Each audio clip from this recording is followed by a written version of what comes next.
Good Monday evening, high school sports fans. Joe Gillaway with Lingelstown Gazette Sports live from the Orchard Street studio. And this is episode 26 of our weekly podcast, Gazette Sports Chat, where we'll get to know participants from various realms of the high school sports world, the student athletes who play the games, the coaches who coach them, and others connected in different ways to the entire experience. We'll introduce you to tonight's guests in just a moment, as soon as we're done thanking those responsible for bringing you tonight's show, our Lingelstown Gazette Sports Platinum sponsors. And they are Rickabaw's Electric, Payor Apparel, Ted's Bar and Grill, Freedom Financial Wealth Management, The Tire Mart, Team PA, AAU Basketball, Tonino's Pizza, American Legion Post 272, Hoffman Ford, Capital Region Insurance Agency, Modern Imprint, Sam Hartley Decking, Crystal Bob at Howard Hanna Real Estate, and Underdog Sports Bar and Grill. Thank you to all these great local businesses for their continued support of our area's student athletes and Lingelstown Gazette Sports. Upcoming on Gazette Sports Chat, listen in here. We got a bunch of really good shows coming up. This Thursday, the 23rd, Altoona girls basketball. We got three of the top basketball players, far and wide right now, in my estimation. Milana Iyer, Lainey Wilt, and Zaylin Wynn Moore. Three of the top players, definitely in the Mid-Penn Commonwealth Division and beyond. Can't wait to meet these girls. They're having a really good season, another really good season, playing out of Altoona, and Coach Chris Flegel. This coming Sunday's football show, we do a high school football recap show. We're moving back to Saturday to make room for this girls basketball show. We have four all-state players: Kyla Correa, Jayla Kozier, Amaya Stewart, Peyton Dincher from Jersey Shore. The four of them together, one show. Can't wait to do that one. Boys basketball, Wednesday the 29th. Alfonso Burnett, Cam Sweeney, Aiden Sally, and Parker Smith, four of the top boys players in the area. And then we have three more shows that are still on schedule. Actually, we just scheduled, I'm going to read you one more. We just scheduled a girls wrestling show for Tuesday the 4th of February. Central Dauphin East, Eva Cruz Germain, Camp Hill's Alicia Hidalgo, Mechanicsburg's Callie Bauer, and Kylie Trossel from Elko. So, and then we have a couple more basketball shows that we haven't scheduled yet. We'll let you know about those when we get them scheduled. So it's exciting. There's a lot of our guests tonight. They know some of those players. They've either played against them or coached against them. Or they're stars. A lot of those players. So anyway, tonight's Gazette Sports Chat guests have been two of the most successful girls basketball coaches in the state of Pennsylvania over the past 2 decades. Their teams have won titles. Their players have experienced a great deal of success on and off the basketball court, and their head-to-head rivalry has produced a good measure of drama, competitiveness, and great performances. It's also a big reason why we're all here together tonight. I'm excited to welcome to Gazette Sports Chat two of my favorite coaches, and I know quite a few: Cumberland Valley's Bill Wolf and Central Dauphin's Randy Gambelunghe, Coach G. Fellas, thank you very much. Yeah, thanks for having us. I'm excited. I've been waiting to do this for a long time.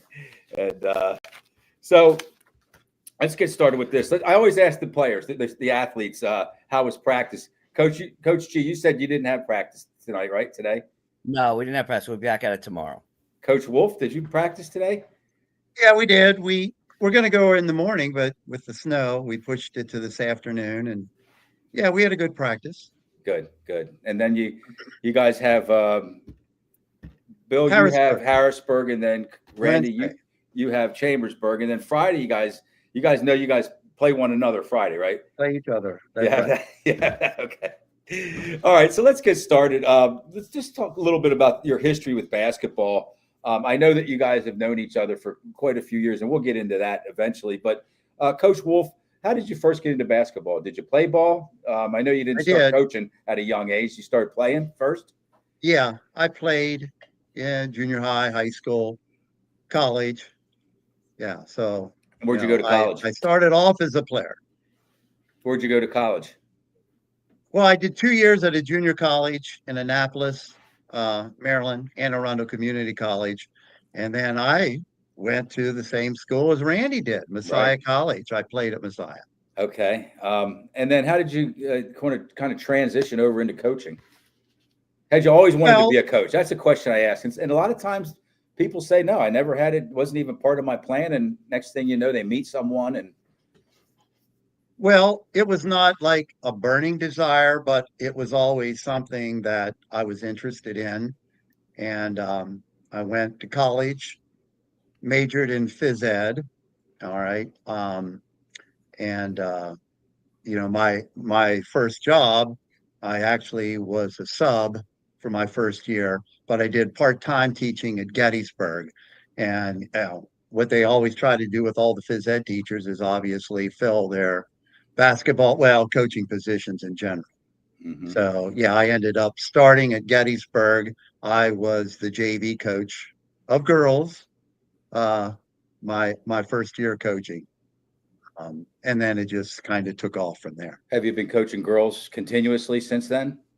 No, actually, it was funny. I only coached girls 1 year, and then I got a job at New Oxford High School, and I was the ninth grade boys coach there for 4 or 5 years.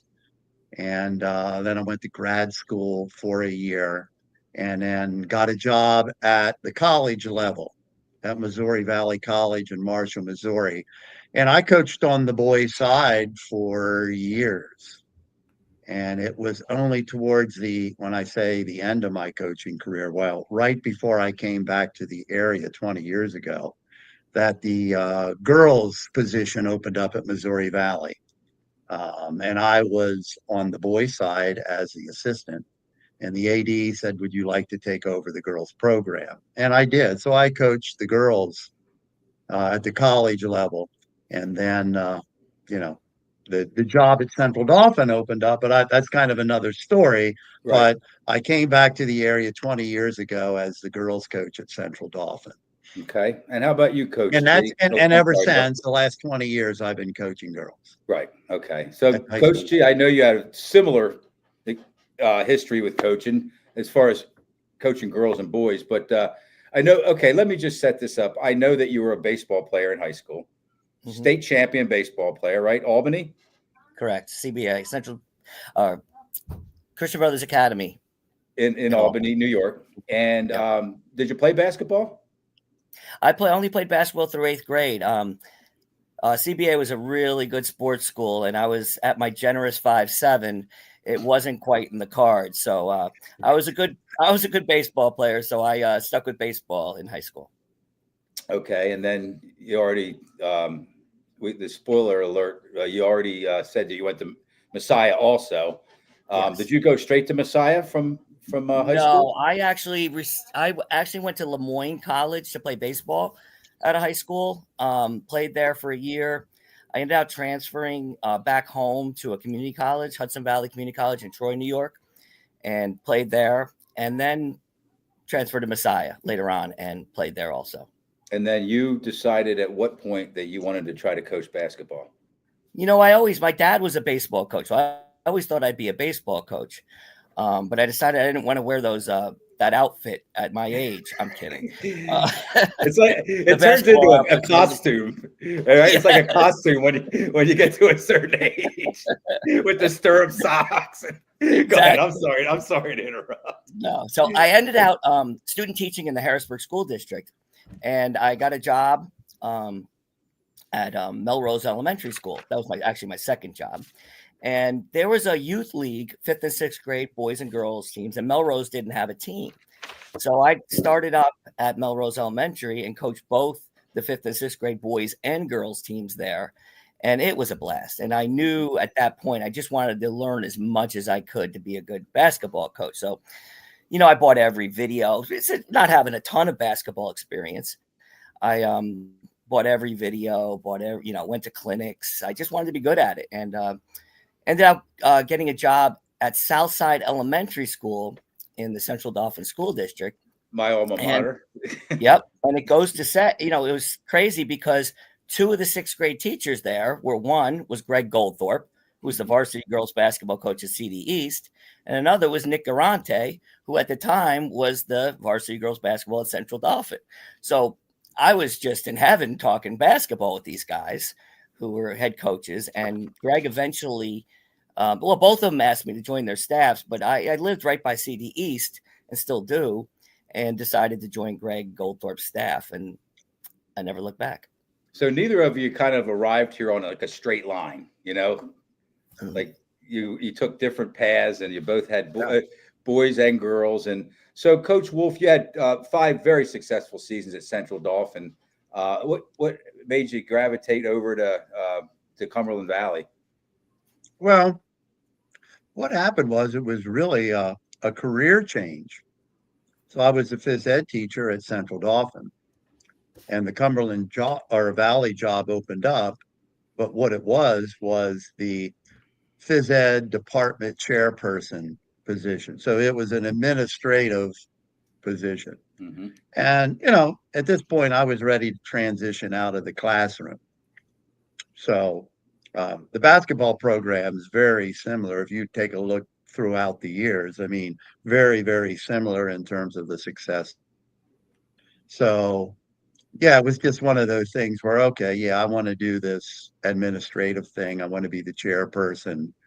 So I came over as the chairperson, but really found out it was just too much with the coaching. Right. Yeah. Because there were like 7 buildings, and I had 28 teachers under me that I had to observe. I did budgeting. It was just like, wow, this is just a little bit too much. I think I want to get back into the gym. So that's what I did. So after 1 year as the chairperson, I transitioned back to the phys ed department. Did you take over for Tara Blackburn? I did. I love that story that she had her husband, Paul, of course, one of the best coaches in the area, as her assistant. Yeah. And he said it's some of the most influential years of his life, was coaching under his wife, Yeah, but that was who was coaching before I took over. Okay. All right. And how about you, Coach G? You kind of ping-ponged, right? Central Dauphin, twice at Central Dauphin, twice at Hershey. Without getting into it too much, what happened that you were at each school twice? Well, I had the desire to be a head coach, and it's funny because obviously I when Bill got the job, I was like, "Who's this Bill Wolf guy?" And when I saw his teams play, I was just so impressed with how he took that Central Dauphin program and he just organized and had so much success with, Alyssa and Gabby Singer and things like that. So I had the desire to be a head coach like Bill. And I applied for the Hershey job. I applied for a few jobs and didn't get it along the way. I applied for the Hershey job, and athletic director Sam Elias hired me over there. And I coached there for 3 years. And, the Central Dauphin job opened, and I was still teaching at Hershey, and they gave me the job, but they couldn't get me a teaching job. So I coached there 2 years, but it was so hard because my kids were still in high school and 8th grade and, that age. And it was just so hard going from one school to the next and get my kids to places they needed to go. And the coach at Hershey left after 2 years and asked if I wanted to come back, and I did. And then after 3 more years, Central Dauphin had a teaching job available, and I jumped on it. Rest is history, right? Yeah. So the two of you have held down the Central Dauphin girls basketball head coaching job for 17 of the last 20 years. Okay. I was there 5, and Randy, how many years is this now? Now this is 12, I think. The 12? Yeah, so there's your 17, and then 10th straight. 7. But in between us, there was somebody else. Karen Hicks. Yeah, Karen Hicks for 3 years, I believe. Yeah. Yep. Yeah, it was 3 years I was gone. Yep. Bill, you're just student teach, or you're substitute teaching now. You retired from your. Yeah. So what I did was, this is my 2nd year retired from teaching. So I just sub in the Cumberland Valley School District. Regular sub, though, right? Well, I go in for everything. I go in for elementary, middle school, high school, and I'll do any subject. Subbing has kind of changed now. A lot of the lessons they're just online, and you go in, and it's an asynchronous lesson that the kids will do while you're there. Although there are some hands-on things that I have to do as well, but I enjoy it. Good. During basketball, I don't do a lot of it, but prior to basketball season starting, and then after the season. Yeah, I like to go in. I enjoy still working with the kids. I know that our mutual friend Shane Griffiths misses working with you on a regular basis. Yeah, Shane's Yeah. a great guy. He's the Yeah. one I've known him. He's been cutting my hair since he was 14 years old. Okay. So do the Yeah. math. That's a long, Mhm. except when he was in college for 4 years. He's been cutting my hair continuously the whole way. I've known him since he was a little kid. But yeah, when he told me that you retired, he didn't like it. He likes you. He likes working beside you and working with you. And stuff I like enjoyed that. working with him. It was Yeah. great. And then Coach G, what do you do at CD other than coach basketball? Yeah, I am an algebra teacher. I have mostly ninth graders, and I've been doing that. I started at CD as an ISS teacher, and eventually worked my way out of in-school suspension. And I'm enjoying coaching or teaching math to ninth graders. Okay. All right. So we kind of set the table here. We kind of brought ourselves up to like today, Coach G, you're at Central Dauphin, of course, and Coach Wolf at Cumberland Valley. Let's talk about this rivalry.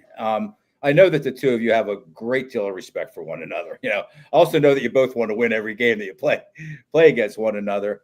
I think there's been a lot of thrill of victory, agony of defeat type of games. I don't think a lead is safe when you guys are playing each other. Let's talk about some of the big games. I mean, are there any, Coach G, any that come to mind for you, whether it's a win or a loss? We had Coach Rob Moore on last night, and he's a very successful coach, but he talked about some losses. I gave him a chance to talk about wins, and he's like, some of my biggest games were losses. Big wins, tough losses against Bill.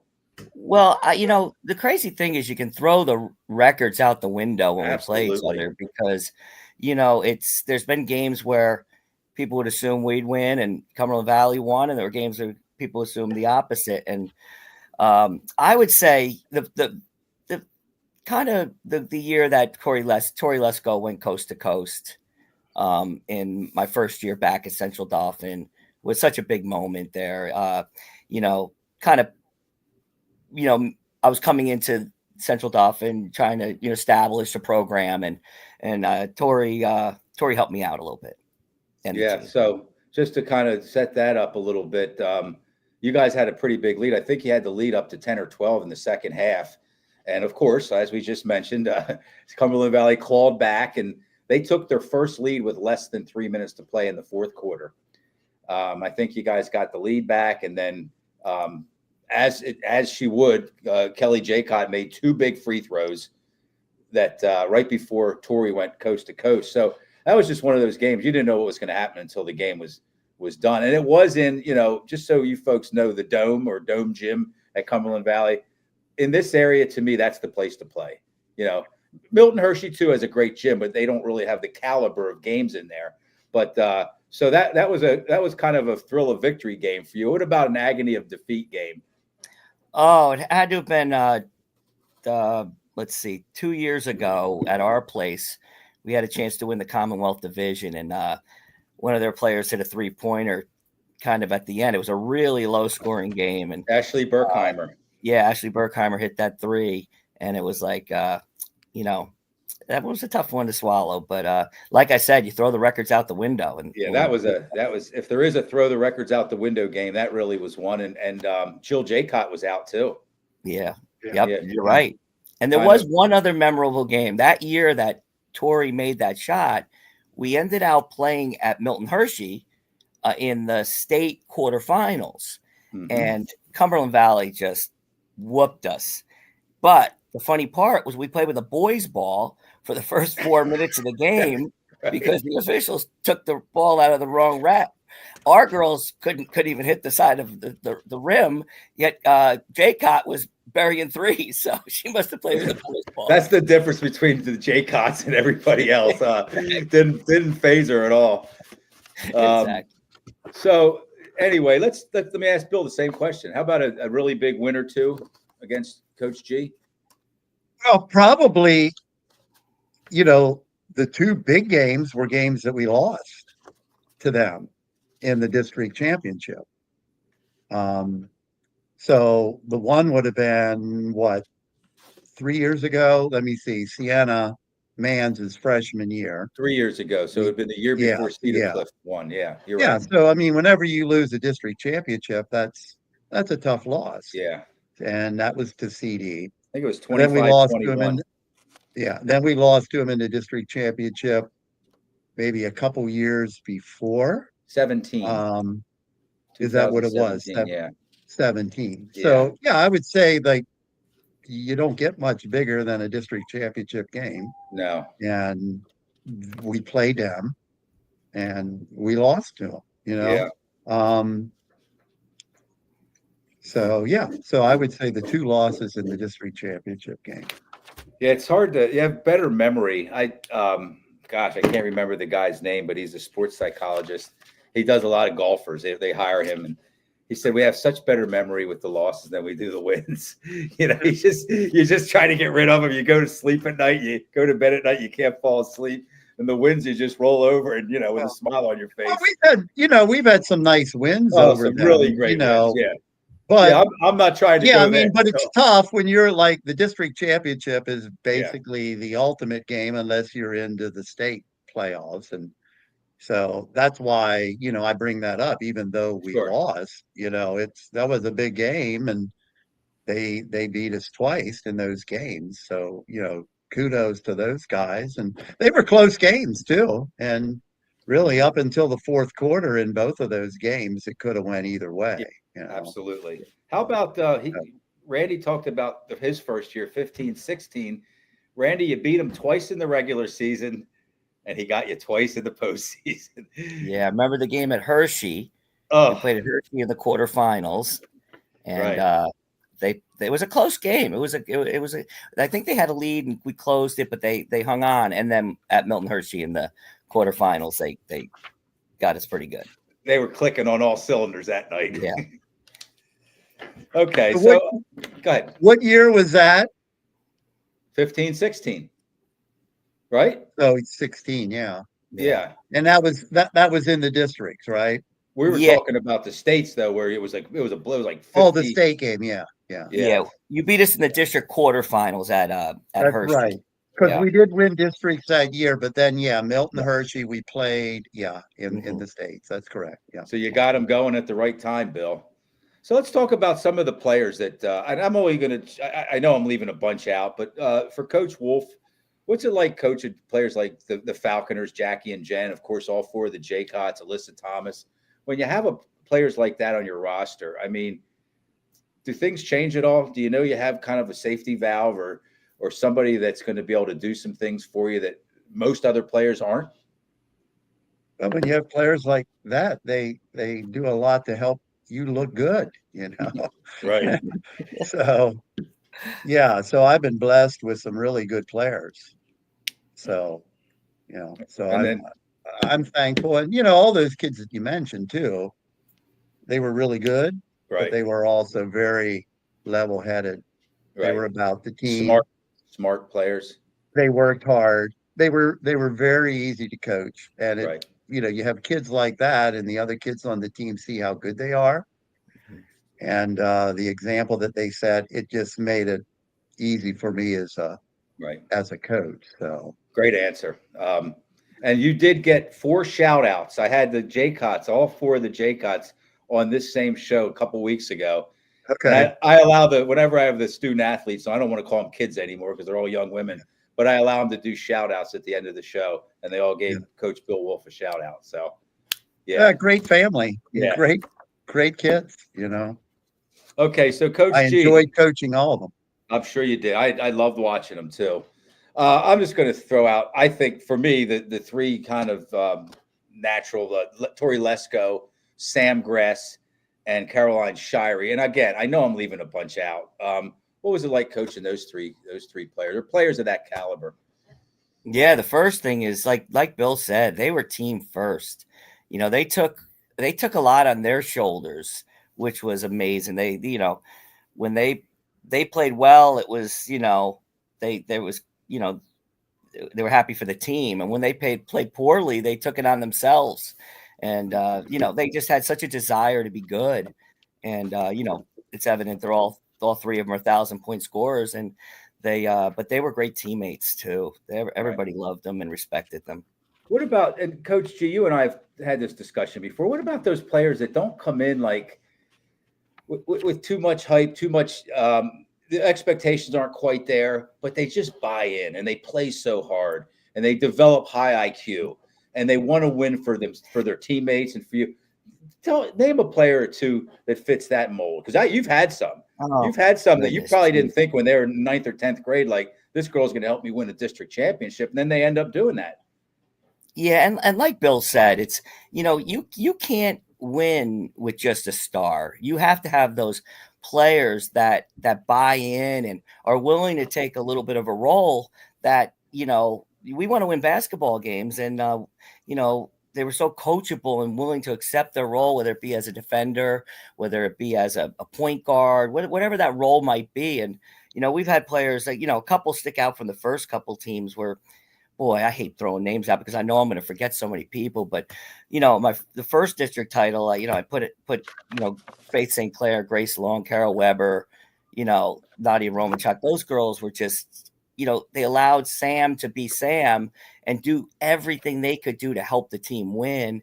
And then later on, you had like Lackner girls stick out as kids that just dive on every loose ball and just throw their bodies around for the team. So and now I've got a player, and I can't speak any higher of Olivia Green. Yeah. And her sister too was such a great role player too. But Olivia is the ultimate competitor. Right. So I love, you love those type of players because they don't care about their stats. All they care about is doing the best they can for the team. And nobody could score on Faith St. Clair. And I apologize if I've left anybody out because I love. I know it's a tough question. Bill, did you have any players like that you kind of didn't know what you were getting, and next thing you know, you're like, oh my gosh, she's one of the most important players on this team? Well, I'm kind of like Randy because, I'll name 2 or 3, but then for every 2 or 3, there's another 10 or 12 that I wouldn't mention. So I kind of hesitate to name anyone. But I will give you a story. I think it's really good. And her name was Morgan Frazier. And Morgan, she didn't really play at all, but she came to practice every day and, worked hard and so forth. And, I think maybe he's definitely on the JV, her junior or sophomore and then junior season, although she was on the varsity her junior year, she swung and she played on the JV. So now it's her senior year. She had got a concussion. She was out for a couple of weeks, never really gained any traction and was just pretty much a role player. But as we went into the playoffs that year, she just continued to improve. She got off of concussion protocol. And then as we got into the playoffs, we decided to put in a new offense, and what we found is Morgan knew this offense. In fact, Morgan was really smart. She knew everyone's position. All the girls would go to her in practice and ask her, what do I do in this out of bounds? And she knew the answer for every position. So we get now to the state championship game. She's never started all year. And she's running this offense perfectly. And, we just made a decision as a coaching staff. It's we're going to start Morgan. She hasn't started all year. Man. Now, and I got to give Maddie Torreson some credit as well because she had started all year. And now you go the night before the state championship game and you tell a kid that started all year that she's not starting. And now you're asking a kid to start that hasn't started. And, to make a long story short, we ended up winning. We beat Cardinal O'Hara by close to 20 points. And Morgan was a big part of that. Although she didn't score a lot of points, she was a spoke in the wheel. The offense kept turning over and we kept getting good shots because she knew what she was doing. Right. So there's just a great example again, where do we win that state championship game? If she doesn't start, maybe, maybe not. But here's a girl that stuck with it, did not start the whole year, did not complain, just did her job, gets the opportunity, and was a starter on a state championship. Unbelievable. Game. That is such a great story. It is. And that's why Maddie Torreson, and I give Maddie Torreson credit too, because she could have solved, she could have been, she didn't. She was ready when we called her in. she went in there and played her usual really good defense and Right. so forth. So, That's awesome. Well, thanks for that. That's why we do this show. If we get a story Yeah. like that out of a show, that's incredible. Hey, do you guys feel like you know each other's games, each other's approaches and strategy almost as well as you know your own, like the back of your hand, Coach G? No, I still can't guard his side out or his inbounds plays. So no, I don't feel that way. No, okay. Bill? well, I have a funny story with. So, like when we do our out of bounds plays and so forth, we don't traditionally just call it 1, 2, 3, 4, 5 because everyone scouts and they know it. So we have schemes that we can use to kind of disguise our numbers. Now, the one that we normally use is we just add two numbers together. So, like play 3, we could call it 30, we could call it 21, we could call it 12. You just add it together and then that's the play. Right. Well, Randy, somehow, I think, shake your head if you're correct. I think it was Rachel Moyer, who was your assistant, kind Yes. of told you yeah. So anyway, so And we we're took that playing from this, you, by the way. and I'm calling like 22, and they're like 4, 4, and it's like, all right, so they know the numbering system. So we have other ones. Sometimes first half we go first number, second half second number. Sometimes we even subtract the numbers. We can't get too crazy because some of the girls have trouble, with it. But Right. we do our best to do that. But that's a good, So Randy, he knew our system, and we were running her out of bounds plays, and he knew them. So we had to be a little more creative. They're pretty smart over there, Bill. Okay, so let's shift gears a little bit. Let's talk about other coaches. We're going to do this in 3 parts. A coach that you admire, any coach, could be Bobby Knight, a mentor, a coach that you learned under, and then the toughest coach that you coach against, that you have coached against or you currently do. Coach G, coach that you admire. Oh, boy. On a national level or... when I was, coming up, I read all of John Wooden's books. So, I just read all of John Wooden's stuff. So obviously John Wooden would probably be the coach I admire. What was the next one? The mentor, somebody you learned under from. Taught you I would say the 2 guys that taught at Southside. First of all, Greg Goldthorpe and Nick Arante were great to talk to. But I'll tell you what, I've learned more coaching against coaches that are so good, like Bob Heiser, Ron Berman, Bill Wolf. Coaching against them, you have to learn how to, do things differently. And, Right. and through the years, I think those 3 have been real influences on my coaching career. How about you, Coach Wolf? A coach that you admire? Well, when I first started coaching, I read some Dean Smith, books, a book in particular, but read up. He was kind of the contemporary as I was really getting started.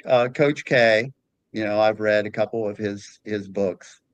Rick Pitino, So, well, I'm not saying like I'm big fans of theirs. Everybody learns from someone, and I grabbed their books and kind of again read about their coaching philosophy and things that they did and so on and so forth. So, I would mention those guys. And then who was kind of your mentor when you were, or a coach that they might not know it, but you learned a lot from them? Well, my high school coach that I played for, we still do some of his drills that we did in high school. But every coach that I was the assistant under, I learned from. And I've worked for several different ones. It's nice to be an assistant because everybody runs different offenses, different defenses, has this idea, that idea, and you kind of get exposed to, different ways of thinking, different ways of doing things. And then you kind of grab this, grab that, and so on and so forth. So, I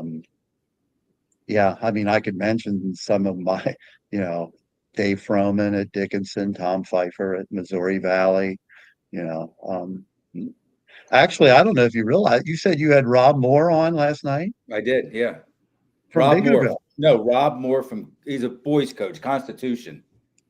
Okay. All right. Well, there's Charter school.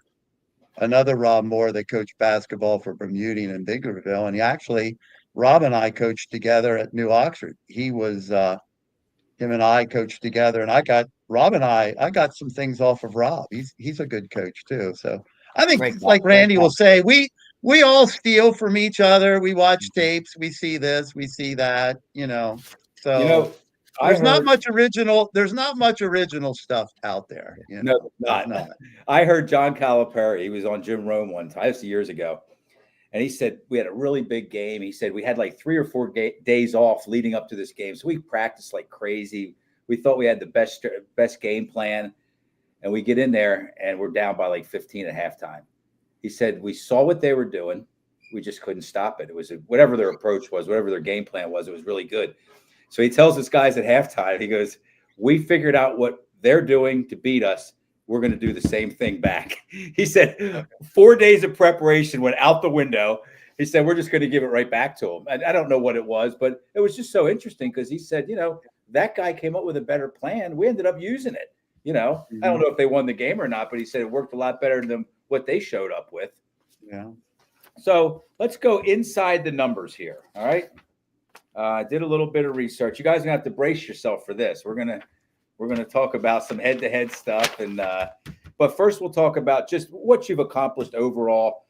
Really, very little to do with CV versus CD or whatever that may be. Bill, 20 seasons total as a head coach, 15 at Cumberland Valley, 5 at Central Dauphin. Correct me if I'm wrong about any of this if you feel like it. 18 seasons for Randy, 12 at Central Dauphin, 6 at Hershey. Wins, Bill, you have 416 total wins, 285 at CV, 131 at Central Dauphin. Randy, 315, 224 at CD, 91 at Hershey. Commonwealth Division titles. This is where it gets a little dirty here. Bill Wolf, 13, right? Randy, 3. And, I'm going to ask Randy this because, you had some really, really good. Isn't that Commonwealth Division title tough to win, Randy? It sure is because, I'm thinking a few years ago, Cumberland Valley was good. Harrisburg was good. CD East was good. Carlisle. Year to year, the league was so top heavy. Yeah. So like well balanced. I'm sorry. So well balanced that yeah, it was hard. It was so hard to, like it seems like now you'll go 2-0 or 0-2 against a team more often. Whereas back then, I agree. You go 1-1. Everyone in the division, you could lose to anyone on a given night. Even Mifflin County for a few years, they almost won the division. Randy, you actually beat them the second game, and that helped Harrisburg win the division. Okay. That was the year that Harrisburg won. So yeah, it is. You have almost twice as many district. You're welcome, Dwan, if you're watching. Yeah, I was talking to Dwan like the day before that game. He goes, "Oh man," he goes, "I hope we can. I hope you guys." I go, "That game's over, man." I said, "CD will win by 20." He goes, "Oh, you think so?" And you guys won by like 20. So anyway, but that was a good. Roger Herto had some good players over that stretch. So District 3 titles, big school we're talking about here, 4A and 6A. Bill Wolf, 6 total, 4 at CV, 2 at Central Dauphin. Coach G, 5, of course, all at Central Dauphin. PIAA championships, 4 for Bill, none yet for Randy. And again, 3 at CV and 1 at CD for Bill. How about 20-win seasons? This is how you get to 416 total wins. 14 20-win seasons for Bill. 9 at CV, 5 at CD. 32 wins in 2014, 2015. Was that one of your better teams, Bill, or did you just play more games that year? Well, that's a lot of wins, man. That team, I think we were ranked in the top 10 nationally that year. And yeah, that was my best team ever. Yeah. And if you think about it, I think we had, Division 1, Kelly Jaycott, Katie Jaycott, Jen Falconer played at Division 1. Morgan Bachman was on that team. She went to Niagara. Now, she didn't even start until her senior year, Division 1. Addie Kirkpatrick went to Lincoln Memorial in Nashville, Division II, but they transitioned to Division I before her career was over. So right there is 5 Division I players. And then you had like Taylor Snyman that probably could have played Division I. She went Division II because she was playing soccer and basketball both. And I think I'm missing somebody. Again, that's where you throw these Yeah. names out and you Yeah. feel bad. But yeah, on that team, 32-1, 5 Division I Crazy. players, including Kelly Jaycott, Pennsylvania State Player of the Year, Mhm. 2 years. That was my Back to back. best team, Right. and they were a legitimate team. I mean, Yeah. we were ranked in the top 10 in the nation till it was all said in the Max Preps computer, rankings Right. or whatever. So, but yeah, that was a really good team. It's a lot of wins. I think we lost to East that year. They had some players. And it was funny, those years that we won the 3 state titles and this, and, if you take a look at our record against East over that stretch, I don't know what the record was, but they did their fair share of beating us in the regular season. They really did. The For Randy Kelball was girls and Harrisburg was Randy's kind of nemesis, right, Yeah. Randy? Yeah. Achilles heel. Yeah. Isn't that something? And then Randy, you had 6 20+ win seasons, sub 500 seasons. Bill, you had 3. Randy, you got him here, 1. And guess what? That was your first season as a head coach. Did you know that? At Hershey. Yeah, at Hershey. Yep. Not- 11 not- and 11 and yeah, 13. not- I We was gonna lost the say- last game against Lebanon. I'll never forget. Not Could've much been under 500. 500. Okay, so drum roll, please. Head to head here. 30 total games you played against one another. this is interesting. I don't know what the head-to-head would be. I'm curious. What is it? 16 for Coach G, 14 for Coach Bill Wolf. There you go. Oh, There you go. Okay. I'm surprised. Postseason wins, but you always have the state championships, Bill, no matter what we go through here. Postseason wins, 4 for Randy, 3 for Bill. 2 of them were in the same Now, this season. is head-to-head. Head-to-head. Head-to-head. Yeah. This yeah, is all yeah. head-to-head. Okay. Yeah. Mhm. District 3 title games. We already mentioned it. 2 for Randy, 0 for Bill against one Yeah. another. Yeah. Points scored. This is interesting. Total points scored 1176 for Randy, 1140. In 30 games, there's only a difference of 36 points. And that's an average. Here's what I found interesting here, guys. See, Joe did his research. Bill. I love a good Yeah, low scoring yeah. game. If a low scoring game is good quality basketball, I love it. It doesn't bother. That's an average of 39 to 38. If you take those points and divide it. Yeah, so that's a good score in my book, 39-38. Largest margin, Randy, this is a painful one. We'll go back to that 2016 state quarterfinals, 51 to 24. 27 points, that is. Last season, Randy, you got Bill's team 51-25. That was 26 points. Best stretch, Bill, from January of 19 through December of 21, you won 7 of 8. Bill, Randy couldn't figure you out for those 4 years, I guess. And then from 2000 or February 2022 to current, Randy, you've won 7 of 8. So your best stretcher is right now, Randy. And then longest undefeated stretch, this is the last one, from January 2nd of 2019 through January 3rd of 2020, which is only one calendar year, but you played 4 times. Bill, you beat Randy all 4 of those times. And then from 2023, February of 2023, which was the Ashley Berkheimer 3-pointer inside a minute to play, 4 straight currently for Randy's CD girls. So that's pretty interesting.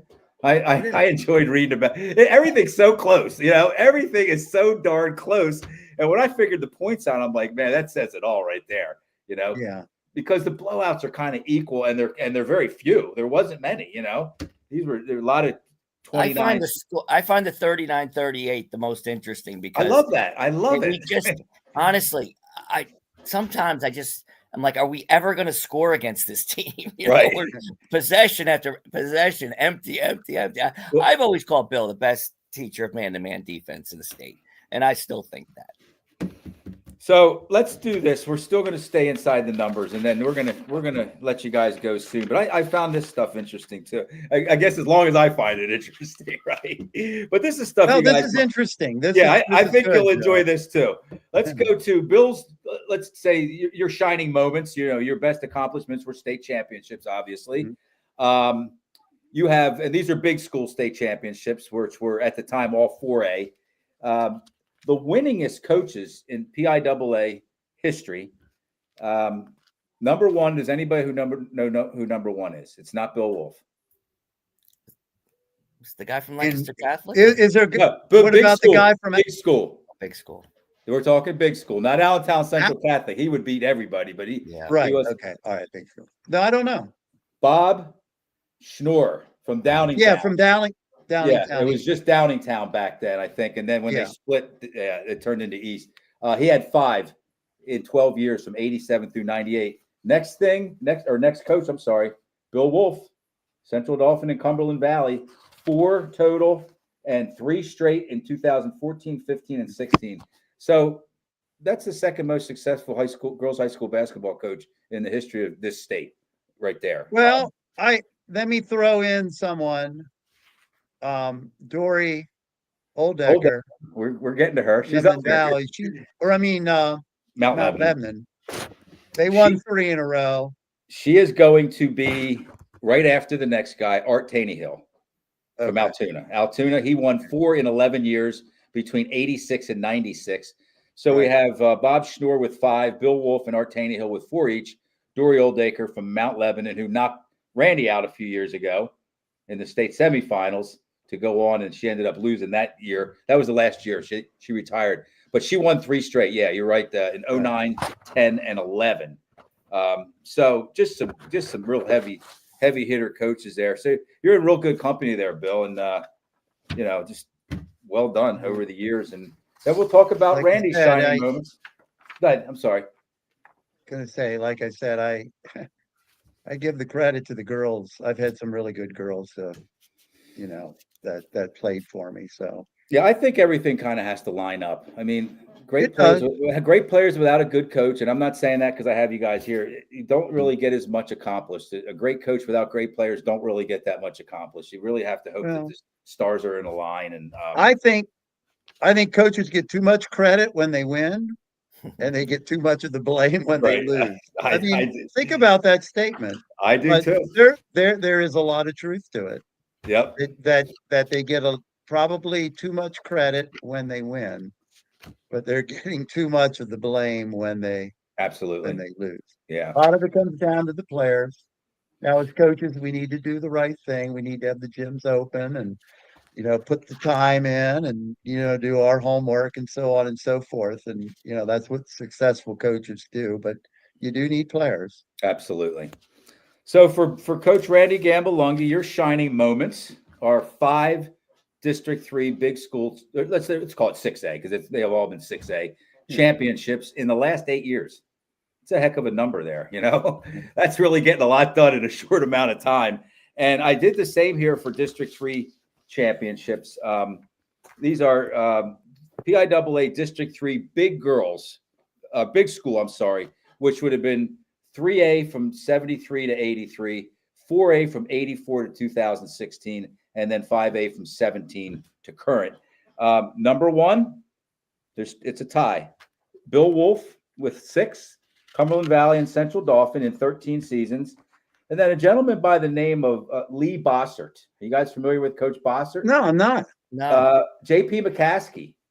Okay. Yeah, that was early on. I think that was back in the 80s. He had a co-coach by the name of Dave Myers. They were co-coaches, and they won 5 together, and then Dave Myers retired, and Coach Bossert won a 6th on his own. So he's credited with 6, as is Coach Myers. Then right behind those coaches, Coach Randy Gambelunghe, 5 in 8 years. And then Fran Duncheski from Manheim Township, 5 in 11 years. Manheim Township had a great stretch.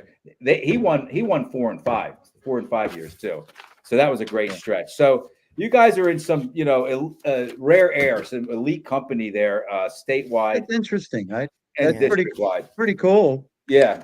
You know, it's funny, pretty Joe. good. Just on Friday, I said to the team, I said, I've been blessed with talented kids, and I'll go with Bill. You can't do those things without having kids who grow up with a basketball in their hands and work hard at their games. And I said, my job is just to put the team together, to have you guys have camaraderie, have you guys play as a team, to accept your roles, to, and that's my job our girls have done a great job of following. I'll say this, you and I are friends, Coach G, Randy, and it's like once or twice a year I say to you, and because it's just you struggle in your best years. Let's face it. It's you're never just slide or gliding through no matter what. And I say, I think maybe it's time that you become shrink. You kind of have to say, where are we at, as a team, where are we at with some individual personalities? And that's kind of the role you have to take on, right? Right, Coach Wolf? Yeah, absolutely. So these are young girls, man. They might be struggling with other things. They're 14 through 18 years old, basically. And, I think it's easy to forget about that sometimes. I know. When the expectations are so high and you got to show up for practice on time, and you got to do this, and the classroom demands are tough. And sometimes you just got to back off and maybe be a friend or just remind them that I care a lot about you, and, is everything okay? So, okay. So we're going to end this in kind of a corny fashion. I'm going to start with Randy. Finish this sentence. Bill Wolf as a coach is consistent. Just consistently good. You better believe, like you said earlier, I'm not trying to finish your answer there, but he's just know to go against. Go ahead, I'm sorry. Yeah. Yeah, you just know that he has a system in place that works, and he teaches it so well, and it's just consistently good. Yeah. He's almost as tough to go against in the teams that he doesn't have quite as much talent as he is when he's super talented. That game, what was it? Last year, the year before, that Sienna Mans had, she had a great game, and she missed a buzzer shot at the end of the game, right at the end of the fourth quarter. You guys have been in trouble. I think you only won by 2, and that was just a good example of. And you guys were loaded that year, Randy. You guys had a really good season. I don't know if you remember that. It was over at Cumberland Valley, man. What a game that was. How about you, Bill? Randy Gambelunghe as a coach is prepared. That's for sure. Does his homework. Yeah, that's for sure. No, really, seriously. No, that's and like that. What makes a good coach? I mean, yeah, we have the talent. Some years we don't, but we need to stay consistent and do what we can. And he does. He's prepared. He watches game film, does everything that he can to prepare his team, and I think he's and it's obviously it has paid off. Right, been very successful. As prepared as any coach I know, and I've heard other coaches say that as well. Okay, well, guys, thank you very much. I wish you both good health, your team's good health, and finish out the rest of the season. You both have some big games coming up. Tomorrow night for Bill, it's Harrisburg, and then Wednesday for you, Coach G, right? Yeah. Wednesday. No, we're Wednesday, Harrisburg. Oh, you're both Wednesday. Okay. Yeah. And then here's a shameless plug. Get out to Central Dauphin High School on Friday night. Yeah. Coach Randy Gambelunghe and his Lady Rams are hosting Coach Bill Wolf and his Lady Eagles. And let's hope it's one for the ages, guys, Yeah, we'll talk about how prepared and consistent you were today, Joe. Right. Okay. All right. So let's just thank the sponsors. Bill, what size T-shirt do you wear? I always go extra large because I end up shrinking it in the dryer. So yeah, that extra large would be. Randy, do you have a Pay or Apparel T-shirt? I do. You want another one? What size are you? XL. XL. All right, we'll get you each one. Okay, so one of my sponsors, our sponsors, Bill, is Pay or Apparel, and they do. We thank Larry Bragg for sure. Yeah, they do. He takes care of us. Larry Bragg from Pay or they do sports apparel. So we'll get you a Pay or Apparel T-shirt. So let's thank the sponsors before we let these guys go. We went a little over. I promised you guys around 45. That was impossible. I couldn't stop at 45 today. Rickabaw's Electric, Pay or Apparel, Ted's Bar and Grill, Freedom Financial Wealth Management, The Tire Mart, Team PA, AAU Basketball, Tonino's Pizza, American Legion Post 272, Hoffman Ford Capital Region Insurance Agency, Modern Imprint, Sam Hartley Decking, Crystal Bob at Howard Hanna Real Estate, and Underdog Sports Bar and Grill. Once again, thanks to those great local businesses for their continued support of Lingelstown Gazette Sports and our area student athletes. This Thursday at 7, Altoona girls basketball, Milana Iyer, Zaylin Winmore, and Lainey Wilt. I can't wait. These girls can play, man. They're tough. So thanks to Coach Randy Gambelunghe, Coach Bill Wolf. We'll see you both soon. We really appreciate it. Joe, I want to give a big shout out to you. Oh, well, thank you. No, you do so much to promote basketball in the Harrisburg area. And 100%. We appreciate it so much. So thank you for all that you do to promote the game. I love it. It's not a problem. I enjoy it. It's my pleasure. Thanks, guys. Okay. Have a great